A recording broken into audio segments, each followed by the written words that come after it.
What plant surprised me? That's actually easy. I started my herbal studies living in Oregon, and Oregon has a lot of moisture generally. And while I liked learning about demulcents, you know, those mucilage-rich, slimy herbs that help with hydration, and they're great for dry, irritated membranes, like a dry, sore throat, or maybe constipation or heartburn, you know, or sunburn. But in Oregon, I didn't have any real dry issues. You know, I historically have had oily skin and oily hair, and so living in a moist environment, I didn't have any dryness issues. Until I moved to the South. I lived in Arizona for a bit, and I've lived in Southern California in the hills for many years now. And we have these things called the Santa Ana winds, and they come up every once in a while. And when they do, the humidity drops dramatically. And everybody who has any type of dryness issue notices. And people who don't have dryness issues also notice. I had never gotten a bleeding nose in my life.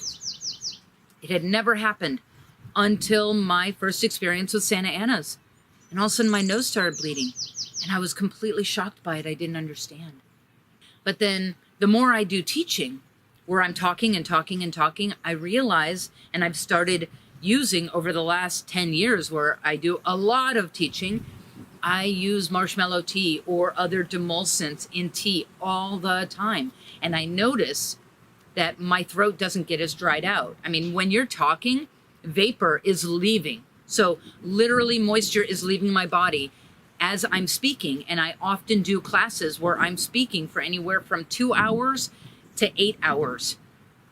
So I am losing a lot of moisture, and having those demulcents around and using them on a regular basis has been like a night and day experience.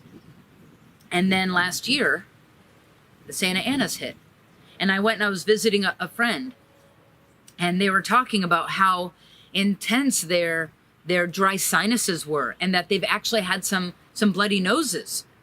And I said, oh yeah, you know, that happened to me a bunch of years ago. But they said, oh, well, is it happening to you now? And I said, no, it's not. And they said, well, what are you doing? How do I get this to go away? And I started thinking about it. And I think the main thing that I've done is not consciously to combat those Santa Ana dryness, but it's the drinking of demulcents on a daily basis to combat my dry throat. In the big picture, demulcents are helping all of your mucosal membranes that are dry be hydrated, even when they're not touching it. You know, if I have a dry throat and drinking the tea, that's having a direct physical effect.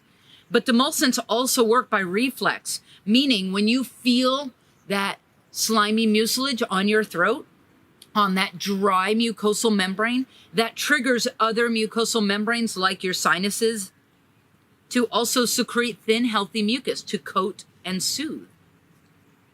So I really feel like the drinking of demulcents on a regular basis has changed the integrity of my mucosal membranes so that they are not as reactive. They don't get as congested. They also don't get as dry.